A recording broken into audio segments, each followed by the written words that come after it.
이 시위의 이름을 뭐라고 불러야 할까 참으로 난감하게 이를 데 없습니다. 시간이 갈수록 초기에 부실선거 관련된 항의 대신 그리고 참정권 침해에 대한 정당한 항의의 목소리 대신에 음모론, 특히 부정선거 음모론 같은 것들이 아주 가득 채워지고 있는 여느 극우 시위와 마찬가지로 이유도 모를 성조기가 등장하고 또 윤 어게인 구호까지 난무하고 있습니다. 어쩌다가 이 참정권 권리를 주장하던 집회가 늘상 보던 부정선거 음모론 집회로 변질되었는지 그리고 극우의 집결지라고까지 불리게 되었는지 제가 봤을 때 동일 인물이라는 점이 이 시위의 어떤 입체적인 모습을 보여주는데 저희의 간식을 주고 어디 아프세요? 챙겨주시던 그 사근사근하던 분이 어떤 좀 이렇게 자기들의 시선에서 반대자처럼 보이는 사람이 나오자 바로 눈이 뒤집히면서 쌍욕을 하는 걸 제가 보고서 이 안에는 공격성도 있고 그리고 서로가 서로 이렇게 함께 연대하는 그 따뜻한 심정도 있구나를 느꼈거든요. 그래서 무엇이 더 우선이다라고 딱 단도직입적으로 말할 수 없는데 우리 그 청년 세대들이 갖고 있는 나눔과 연대 뭐 지금 트렌드도 분명히 있고 근데 그게 분리된 사람들이 아니라 거기 있는 사람들한테 내재적으로 다 갖고 있는 그런 모습이었습니다. 그렇죠? 실제로 구호도 3.15 부정선거 다음에 4.19 혁명, 6.3 부정선거 다음 우리 잠실 민주화운동이다 이런 식의 그 팻말도 붙어 있습니다. 네. 근데 그것의 일부 외피를 가져와야 그래야 자신들의 정당성이 있는 것처럼 보이니까 맞습니다. 그렇게 이제 꾸며놓은 거야.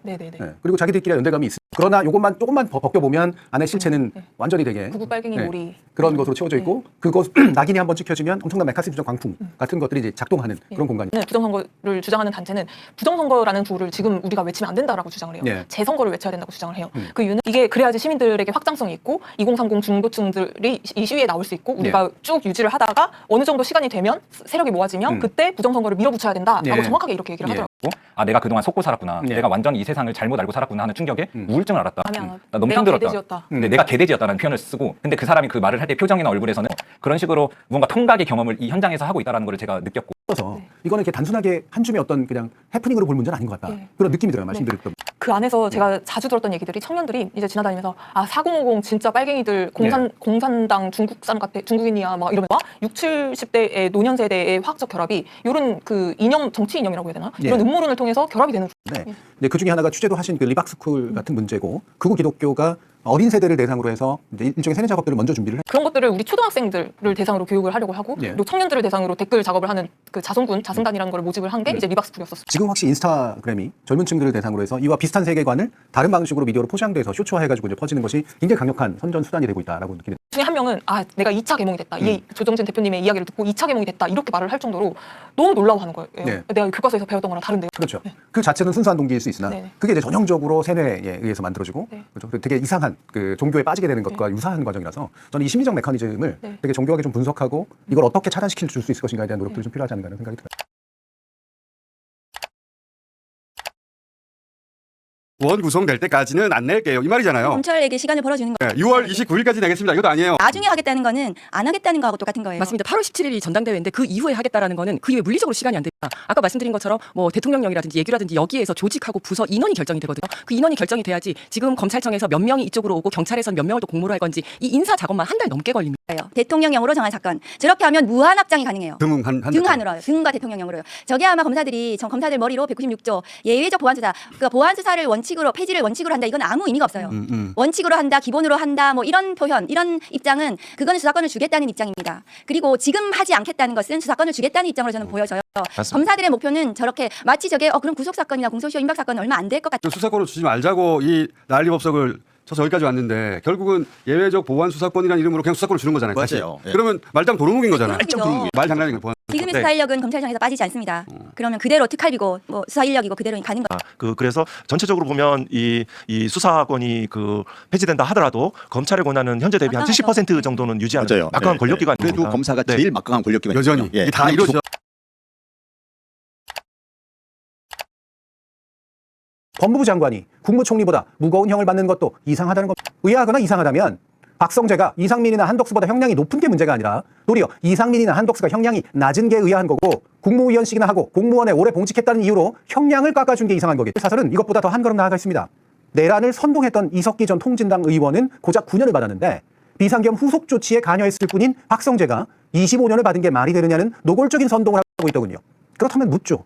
망상에 빠져있던 몇몇이 모여서 망상을 모의한 결과가 9년의 형량이라면 군대, 경찰, 검찰을 동원할 수 있었던가 그것을 정당화해준 무려 국무위원식이나 되는 인물들의 내란은 어떤 수준에서 처벌을 받아야 마땅할까? 내란이 경고성 계엄에 불과했다는 윤석열과 그 일당들의 논리와 별로 다를 바 없는 주장을 펼치고 있는 이 조선일보의 사설 과연 우연일까요? 그게 원래 저들의 본심인데 국민들의 시선이 차가울 때는 뒤로 숨기고 있다가 이번 선거 이후로 국민들이 내란을 잊은 듯한 분위기가 보이니 슬그머니 그 본심을 다시 꺼내들고 있는 것 아니고 무엇이겠습니까? 내란 청산 이젠 지겹다고요. 그 틈으로 스멀스멀 들고 올라오는 저들의 절대 고쳐지지 않을 뻣뻣한 고개가 안 보이십니까? 맞습니다. 대동강물 퍼서 지금 파는 거 아니에요? 그거보다도 더 지금 많이 남겨먹고 있어요. 그러니까 그때 그건 힘이라도 들죠. 그렇죠. 이건 뭡니까? 원래 만들어서 팔아야 할 걸 파는 거잖아요. 네, 그렇죠. 본업을 하는데 자꾸 이익률이 올라. 네. 공정이 들어간 건 이미 기계를 사놓고 계속 깎는 과정이잖아요. 그렇죠. 그렇기 때문에 원가는 고정돼 있는 상황인데 가격이 오르니까 훨씬 더 수익성이 좋아지는 그런 상황입니다. 근데 보란 듯이 그 무엇을 기대하든 그 이상을 해낸다라고 하면서 그야말로 서프라이즈를 표현했어요. 매출, 방금 말씀 주신 주당 순이익, 그다음에 매출 총이익률도 거의 84.9니까 85에 역사상 이런 수치는 제가 본 적이 없어요. 본 적이 없습니다. 그러니까 제가 조사해 보니까 가장 높은 매출 이익률 그리고 영업이익률이 70%대였거든요. 다음 분기도 시장의 예상이 매출 같은 경우는 434억 달러를 예상하는데 아예 앞자리를 500억 달러로 예상을 하면서 다음도 문제없다. 상상을 계속해라. 네. 그 이상으로 계속 보여주겠다라고 얘기하니까 뭐 흠잡을 데 없는 네. 발표. 그래서 항상 반도체는 사이클이야 이런 얘기를 했는데 그렇죠. 이 사이클을 자세히 생각해 보시면 위로 올라갔다가 이제 내려오잖아. 그 강력한 증거가 이거예요. 맞아요. 여기 어디 사이클이 있냐? 하방이 다 직선으로 막혀 있는데. 네. 그리고 그 계약만 지금 마이크론을 얘기하는 건데 그 계약만으로도 매출의 절반이 나와. 그건 구조적으로 바뀌기 때문에 우리를 재산으로 보지 마. 성장주처럼 평가해줘. PER로 평가해줘. 앞으로 벌어들일 이익으로 나를 평가하란 말이야. 맞아요. 이렇게 평가 방식이 바뀌어요. 예를 들어서 이제 쉽게 설명드리면 뭐 굴뚝산업은 공장이 재산이 다니까.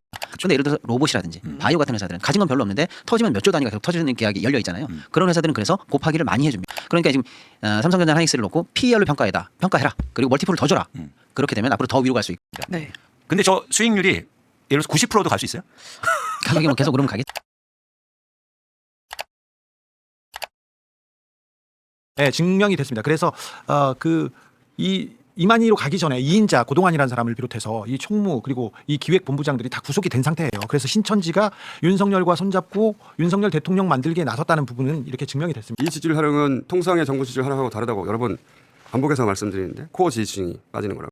아니 백화점 매출이 70%가 증가하는 그 정도면은 고급이 아니고 백화점에서 반도체 파는 거 같아요. 팔고 있 그리고 뭐 이제 뭐 부산 센텀 이런 데도 20% 이상 늘고 있고.